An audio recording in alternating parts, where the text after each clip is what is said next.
Hi students, welcome back. I hope you are doing good. So in this part we will be discussing about some other important properties of our transition metals. Let's start with this part. Oxidation states of your transition elements. So you can see here you have scandium, titanium, vanadium, chromium, manganese, iron, cobalt, nickel, copper and zinc. And the interesting thing you can see is that there are certain transition elements which can show variable oxidation states. For example, vanadium here has an oxidation state +2 and it can extend to +6. Similarly with chromium, +2 to +6. So that happens with manganese, iron, cobalt, nickel, copper. So one of the notable features of a transition elements is the great variety of the oxidation states it may show in its compounds. Yes, this is one of the important feature of transition elements. The stability of particular oxidation state depends on nature of the elements with which the transition elements forms the compound.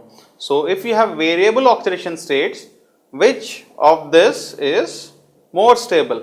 So on what factor this feature depends on? This feature depends on the stability of that particular compound which is formed.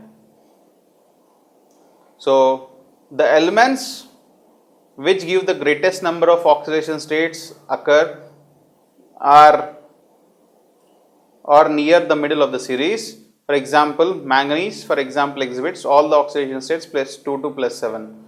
So this is an interesting factor of your transition elements. So once you consider manganese exhibits all the oxidation states from +2 to +7. So the elements which give the greatest number of oxidation states, they occur in the middle of the series. Next important thing is that elements in the beginning of the series exhibit fewer oxidation states. For example, in the transition elements you can see here, they are titanium and vanadium here are occurring in the beginning of the series. So for titanium and vanadium, they show very few oxidation states. So elements at the end of this series also show fewer oxidation state because they have too many electrons in d orbitals. So they have few vacant d orbitals. So basically the concept of showing variable oxidation state depends on your number of vacant d orbitals. So if you have number of vacant d orbitals, obviously you can have many oxidation states. So this is an important point. So lower oxidation state, its covalent character, higher oxidation state, then you have ionic character. So higher oxidation states are more stable for heavier numbers. For example, in group 6, you have molybdenum and wolfram. They are more stable than chromium 4. They are more stable than chromium and copper. This is copper, having a +2 oxidation state. So this is a very important point. So the higher oxidation state, this is very important, this is also very important point. So the higher oxidation state is +8.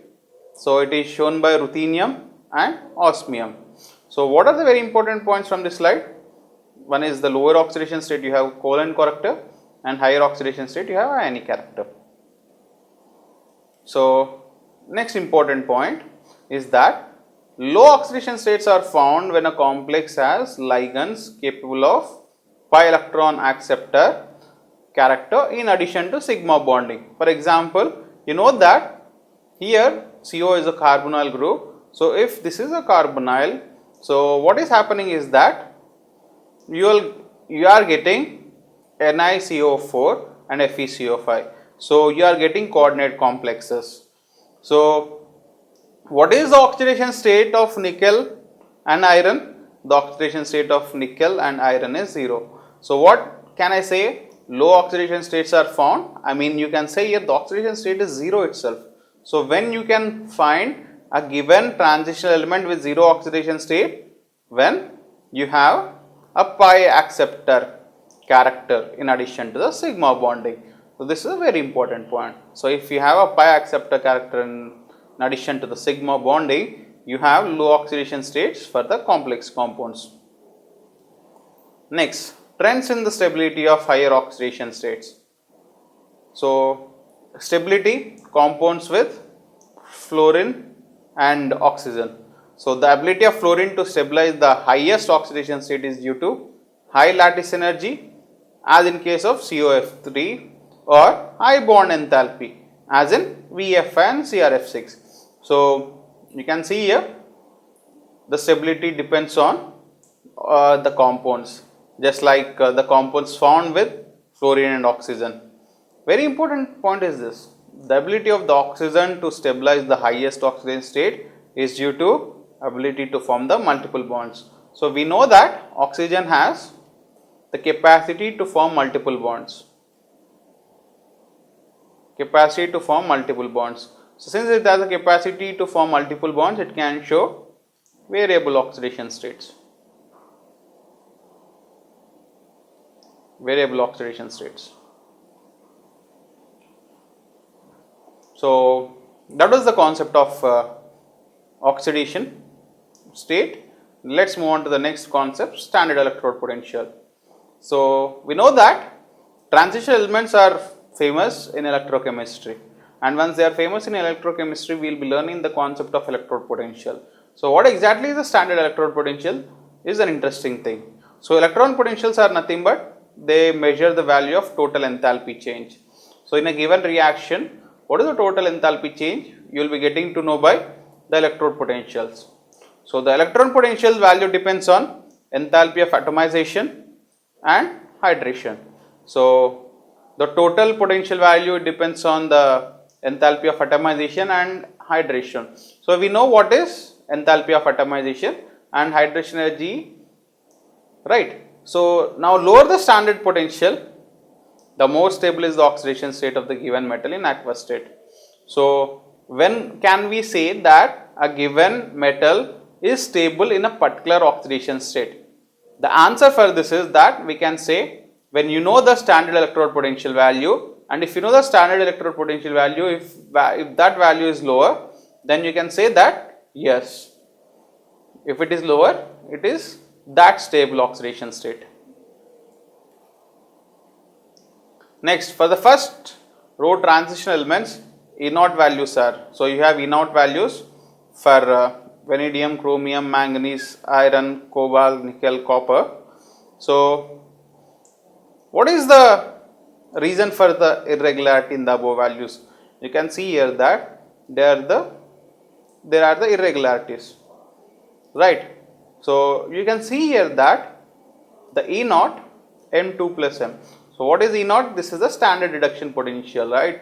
M2 plus M is the standard reduction potential. So, these values are not regular, which can be explained from the irregular variation of the ionization enthalpies. So, you know that what are the ionization enthalpies, right. So, obviously when M2 plus M, that means M plus 2 to M plus 1 to M. So, there are two ionization potentials which are involved. So, that is nothing but ionization energy 1 or ionization energy 2. So, once you know the ionization enthalpies and the sublimation enthalpies, they are relatively much less for manganese and vanadium.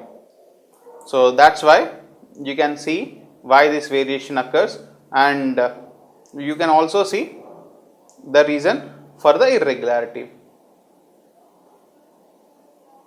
So, you can see here the E0 values for copper is 0.34. So, high delta HA and low hydration energy. So, greater amount of energy required to transform Cu to Cu2 plus. So, this is the concept of standard electrode potential for your 3D series, right. You have titanium, vanadium. So, you can see that observed values are almost same as calculated values, except you have cobalt and nickel, right. And very important thing is you have higher standard electrode potential for copper. Why? Because you need lot of energy required to transform Cu into Cu2 plus. So, due to positive electrode Cu does not liberate hydrogen from acid. This is a very important point. You know that here Cu had a positive value, right, 0.5. So if it is 0.5, that means it is a positive electrode potential. If it is having a positive electrode potential, what does that mean? It means that copper does not liberate hydrogen from acids. So the general trend towards the less negative E0 values across the series is related to the general increase in the sum of first and second ionization enthalpies. So it is interesting to note that the value of E0 for manganese, nickel and zinc are more negative than expected from the trend. So this is also important point. Next, the stability of the half filled D shell. In Mn2 plus and completely filled D10 configurations Zn2 plus are related to their E0 values. So we can see how your E0 values are giving you more idea about your stability. You can see E0 for nickel is related to the highest negative, obviously high hydration enthalpy. So the low value of scandium reflects the stability of scandium 3 plus, which has noble gas configuration. So the highest value for zinc is due to the removal of electron from D10 configuration. So D10 configuration is a stable configuration. So the completely high value for Mn is again the same thing, D5 configuration, so half filled configuration. So it's particularly stable. So obviously now we can get the idea that how stability is related to your electrode potential. So which is comparatively low value for Fe, because again Fe3 plus, again it is a D5 configuration. Chemical reactivity. The transition elements, they vary widely in their chemical reactivity. Many of them are sufficient electropositive to dissolve in mineral acids, although few are noble, that is unaffected by simple acids. You know that the transition elements, they have variable T in their chemical reactivity. Many of them are highly or sufficiently electropositive, and if they are sufficiently electropositive, they can dissolve in mineral acids, but few are noble. That means they are just unaffected by simple acids.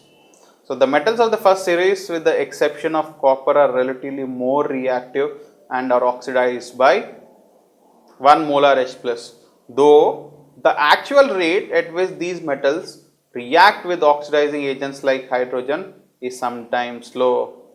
So this is also one of the interesting point. Next, the E0 values for M2 to M indicates a decreasing tendency to form divalent cations across the series. This general trend towards less negative E0 values is related to the increase in the sum of first as well as the second ionization enthalpies.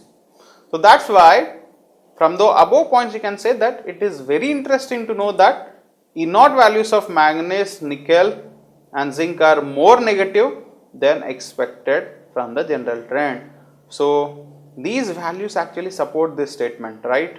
Why manganese, nickel and zinc are more negative than expected from the general trend. So E0 values for the redox couple shows that Mn3 and CO3 ions are the strong oxidizing agent in aqueous solutions. The ions Ti2 plus, vanadium 2 plus and chromium 2 plus are strong reducing agents and will liberate hydrogen from a dilute acid. For example, you can see here Cr2 plus, it forms Cr3 plus and hydrogen. Next, magnetic properties. So magnetic properties of transition elements are interesting to know. So obviously magnetic properties occurs because of presence of unpaired electrons. So substance which contains species with unpaired electrons in their orbitals are paramagnetic. So paramagnetic atoms always consist of unpaired electrons. So paramagnetic substances are weakly attracted by the magnetic field. So these paramagnetic substances are weakly attracted by the magnetic field. So when they are attracted strongly, They are the ferromagnetic substances. So substances which do not contain any unpaired electrons. So if you don't have unpaired electrons, that means they are diamagnetic substances. So diamagnetic substances are repelled by the magnetic field. So transitional elements usually contain unpaired electrons, so they are paramagnetic in nature. So paramagnetic behavior increases with increase in the unpaired electrons, right? So as I discussed, unpaired electrons increase the paramagnetic nature. So the paramagnetism expressed in terms of magnetic moment. So what is magnetic moment? This is magnetic moment. Magnetic moment is root of n into n plus 2 Bohr magneton. What is n? N is the number of unpaired electrons, right? Bm is Bohr's magneton. Its numerical value is 9.27 into 10 power 21 minus 21. But this value is important. So here in this formula, n is the number of unpaired electrons. So the magnetic moment calculated from the spin only formula and those derived experimentally. So this is from the spin only formula. So spin only formula is the concept again from the concept of your Schrodinger's wave equation, or you will be getting the idea of the spin only formula in the spin quantum number. So this is how you can relate the concept of unpaired electrons of d orbitals or transition elements to your magnetic properties. So students, in this interesting part we have discussed about the properties of transition elements like oxidation states, chemical reactivity and standard electrode potential. So these topics are very important for any competitive examination. So in our next part we are left with some more interesting properties, right? Till then, take care of yourself. Goodbye.